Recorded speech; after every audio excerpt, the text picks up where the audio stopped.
Bonjour mes chers élèves, avec vous le professeur Raja Mkhetar du lycée collégial Jamel Tin, l'académie L'Ayoun Saqiya Al-Hamra. Dans le cadre de l'étude des aspects dynamiques externes de la Terre, vous avez déjà étudié les 4 phénomènes qui aboutissent à la formation des roches sédimentaires, à savoir l'érosion, le transport, la sédimentation et la diagenèse.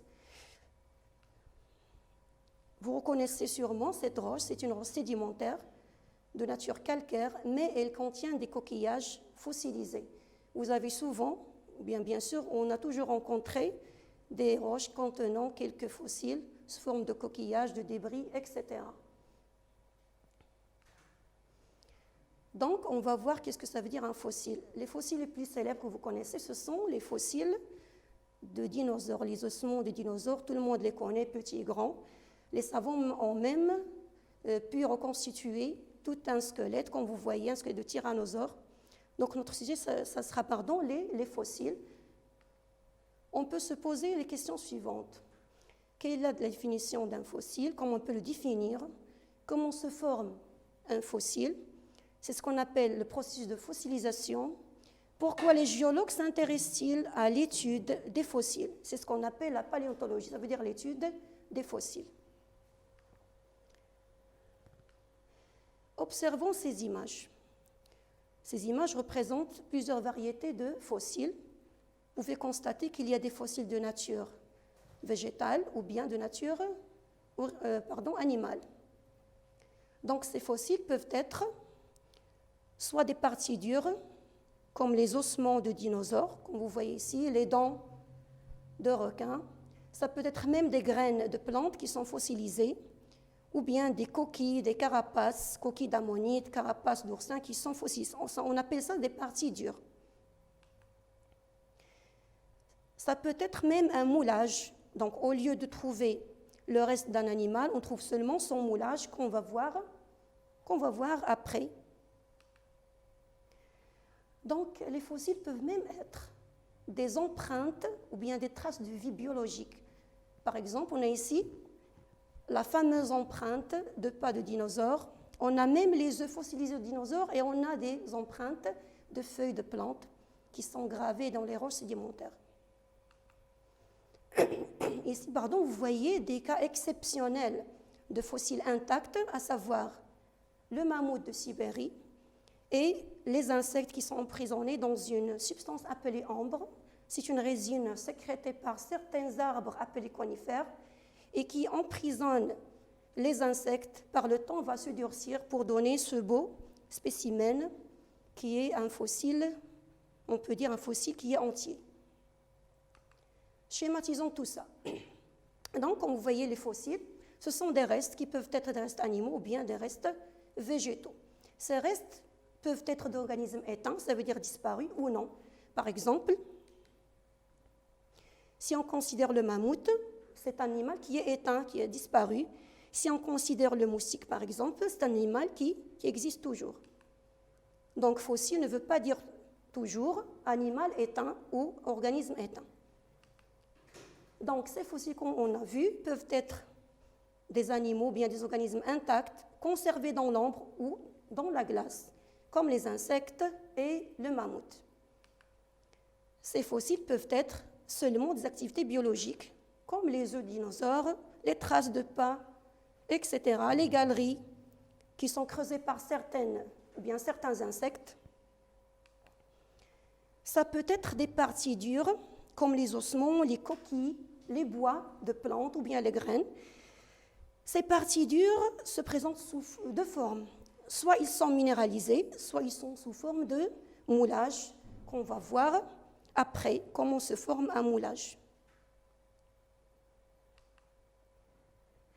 Donc, pour connaître le processus de la fossilisation, ça veut dire comment ces fossiles se forment. On va partir d'un exemple qui sont les trilobites.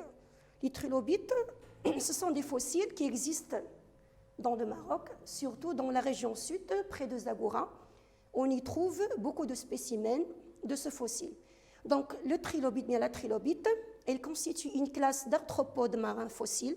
Les derniers trilobites ont disparu lors de l'extinction de masse il y a 250 millions d'années. Auparavant, il y a environ 470 millions d'années, le trilobite, il vit au fond des mers. On a ici le schéma d'un trilobite vivant qui se déplace sur le fond de la mer. Comme tout organisme, il va bientôt mourir et ses parties molles vont se décomposer, laissant seulement une carapace qui va progressivement s'enfuir, c'est-à-dire elle va entrer dans les sédiments comme le sable. Avec la température, la pression, les sédiments qui s'accumulent, lorsque je dis pression et température, vous avez souvent, ou bien vous avez sûrement compris qu'il s'agit ici de phénomène de la diagenèse que vous avez déjà étudié. Ce phénomène permet la transformation de sédiments non cohérents en roches sédimentaires cohérentes. Mais en même temps, la carapace du fossile, du trilobite va se fossiliser. On dit que la fossilisation est ainsi concomitante avec la diagenèse. Ça veut dire que ces deux phénomènes se passent en même temps. Donc la question est la suivante. Si la carapace du trilobite se fossilise au fond des mers, comment les géologues ou bien les paléontologues trouvent-ils ces spécimens qui affleurent à la surface? Ici, dans ce schéma, on voit que notre globe terrestre connaît des mouvements géologiques qui peuvent aboutir au soulèvement des fonds marins. Lorsque le fond marin va se soulever, cette roche va devenir vulnérable. Vous avez déjà étudié que toute roche vulnérable, elle est sujette aux facteurs de l'érosion dû à la pluie, le vent, le gel, etc. Donc progressivement, la roche va se décomposer et notre spécimen, ou bien notre fossile, va affleurer à la surface. On peut le cueillir facilement ou bien à partir de recherches, d'investigations par les paléontologues. En ce qui concerne le type de fossilisation, on a déjà parlé que la carapace peut être, ou bien le reste peut être minéralisé, peut être formé sous forme de moulage. Donc dans le premier cas, la carapace va se dissoudre et cette dissolution elle est due à l'eau lorsque son acidité elle est un petit peu plus élevée. Donc ici, on aura disparition des parties molles et aussi dissolution de la carapace. Après dissolution, il y aura remplissage à l'intérieur de cette carapace par les sédiments. À la fin, on aura la formation d'un moule externe et d'un moule interne. Donc, lorsqu'on clive, ça veut dire on sépare, lors de la clivation de la roche, on peut obtenir le moule externe et le moule interne laissé par la carapace dissoute. Donc ici, on a une image réelle d'un spécimen, bien d'un fossile sous forme de moule. Ici, on voit le moule externe. Ici, on voit le moule interne. Le deuxième cas, seules les parties molles vont disparaître, se décomposer. La carapace va persister, mais il y aura une deuxième minéralisation de la carapace sans remplissage. Dans ce cas, la carapace est appelée test. Ici, vous avez une photo réelle d'un trilobite sous forme de test qui est minéralisé. Retenons l'essentiel. La fossilisation est un phénomène exceptionnel. On sait qu'à la mort d'un organisme, les parties organiques, tissus, tout ce qui est mou, va se décomposer par les détritivores, ça veut dire les animaux ou bien les êtres vivants qui décomposent la matière organique, à savoir les champignons, quelques invertébrés, les bactéries, etc. Ils vont les décomposer en matière minérale. Donc tout ce qui est mou va se décomposer en matière minérale. Les parties minérales ou bien les parties solides, à savoir les coquilles, bien les squelettes, subissent aussi une dissolution chimique. Donc si on considère ces informations, rien ne va rester du cadavre. Donc pour ce qu'il y ait fossilisation, il faut que l'organisme soit soustrait de ces facteurs. Retenons l'essentiel. Pour être conservé, c'est-à-dire fossilisé, l'organisme doit mourir et rester dans un milieu pauvre en eau. Pourquoi en eau? Parce que l'eau est un facteur de dissolution. Il doit être aussi conservé dans un milieu pauvre en oxygène, ce qui empêche les facteurs de décomposition de décomposer tout l'organisme. Ces deux conditions, on peut les trouver si seulement le cadavre s'enfuit rapidement, et le plus souvent, cet enfouissement se fait dans des bassins sédimentaires où il y a un apport rapide de sédiments fins, comme l'argile, les limons et la vase. Plus exceptionnellement, cet enfouissement peut se faire dans la glace ou bien dans l'ombre, parfois dans les cendres volcaniques. Ce sont des particules éjectées par les volcans. Tu vas l'étudier dans l'année prochaine, Inch'Allah. Voyons cette image un petit peu caricature, mais qui résume très bien l'importance de l'enfouissement rapide dans des sédiments fins, dans la conservation, la préservation de l'organisme et la formation d'un fossile. Ici, on voit que l'animal, après sa mort, il a été dévoré par les charognards. Si vous dites charognards, ce sont les animaux qui se nourrissent de cadavres. Donc, en plus des charognards, en plus des facteurs de décomposition, on voit à la fin qu'il n'y aura pas formation de fossiles. Donc, l'enfouissement rapide dans un sédiment fin est essentiel au processus de la fossilisation.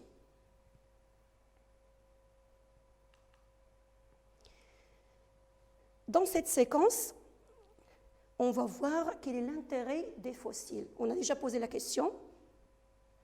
On va essayer de répondre. Donc, comme vous voyez, les fossiles sont des témoins de l'histoire de la vie. Ce sont des témoins de l'évolution.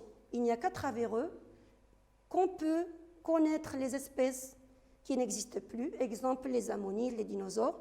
Cependant, on peut faire la distinction entre deux catégories de fossiles. On l'a déjà vu, il y a des fossiles dont la durée de vie est limitée. Il s'agit d'êtres vivants éteints, disparus. D'autres ont une durée de vie illimitée. Ce sont des êtres vivants non éteints. Donc, pour la première catégorie de fossiles, on peut les utiliser pour donner un âge relatif aux roches sédimentaires, ce qu'on appelle la datation relative. Pour les fossiles d'organismes qui ont une vie qui est non limitée, on peut les utiliser pour reconstituer un milieu ancien de sédimentation. Donc la question qu'on peut se poser, c'est quel est le rôle des fossiles? D'abord dans la constitution d'un milieu ancien de sédimentation, ensuite dans la datation relative des roches sédimentaires. Donc commençons par la première question. Quel est le rôle des fossiles dans la reconstitution des milieux anciens de sédimentation? Pour ce faire, il faut d'abord connaître les conditions de vie d'un organisme, à savoir la profondeur liée à la lumière, la salinité, ça veut dire la quantité de sel, constante ou variable, l'agitation des eaux, eau agitée, eau calme, ce qu'on appelle l'hydrodynamisme, la température du milieu, l'oxygénation du milieu. Donc, pour connaître ces conditions, la première hypothèse, on part d'un principe qu'on appelle l'actualisme. Qu'est-ce que ça veut dire? Ce principe dit que pour les espèces actuelles, ils ont toujours vécu dans les mêmes conditions. Sinon, il y a une autre hypothèse pour les espèces disparues. Donc, entre parenthèses, pour ces espèces, on peut voir les conditions de vie de l'espèce actuelle la plus proche. C'est dans le cas d'espèces qui sont disparues, ou bien qui ont disparu. Deuxième hypothèse, on peut voir l'organisation des individus en étroit rapport avec leur mode de vie, animaux, ailés, ayant des nageoires, des pattes, etc. On peut aussi voir seulement les indications données par la roche sédimentaire, ce qu'on appelle le faciès. D'ailleurs, on va voir qu'est-ce que ça veut dire faciès. Ça, c'est le cas échéant. Lorsqu'on n'a pas pu trouver d'animaux qui existent et qui sont semblables aux animaux éteints, lorsqu'on n'a pas d'organisation semblable, c'est le cas échéant. On va prendre l'indication donnée par une roche sédimentaire, ce qu'on appelle le faciès. Qu'appelle-t-on par faciès? Donc, vous voyez, le faciès, c'est l'ensemble des caractères lithologiques. La lithologie, ça veut dire la nature de roches sédimentaires. Et paléontologique, la paléontologie, ça veut dire, ça se rapporte aux fossiles. Tout ce qui est fossile, on dit paléontologique. Donc, c'est l'ensemble des caractères lithologiques, nature, et paléontologiques fossiles d'une roche sédimentaire. dont certains permettent notamment de cerner les conditions dans lesquelles les sédiments qui ont été à l'origine de cette roche se sont déposés. Et c'est ça notre but. On veut voir quelles sont les conditions, on veut savoir les conditions dans lesquelles les sédiments d'une roche se sont déposés. Ici, je te présente plusieurs types de faciès, des exemples de faciès. Le plus courant, c'est le faciès continental. Ici, on a quelques individus qui représentent ou bien qui vivent dans ce faciès. Ce sont la plupart de plantes, la plupart de gastéropodes, les spores. Les spores, ce sont on peut dire de petites graines microscopiques qui sont utilisées dans la reproduction sexuée des plantes qui n'ont pas de fleurs. Tu vas le voir dans l'année prochaine. Donc, il y a le faciès continental. Il y a plusieurs spécimens, organismes qui représentent ce faciès. Il y a le faciès lacustre et marécageux. Lacustre, ça vient du mot lac.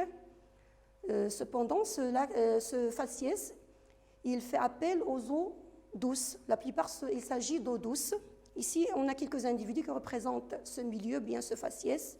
Ce sont des gastéropodes. On peut trouver même des algues, limnées aussi, gastéropodes.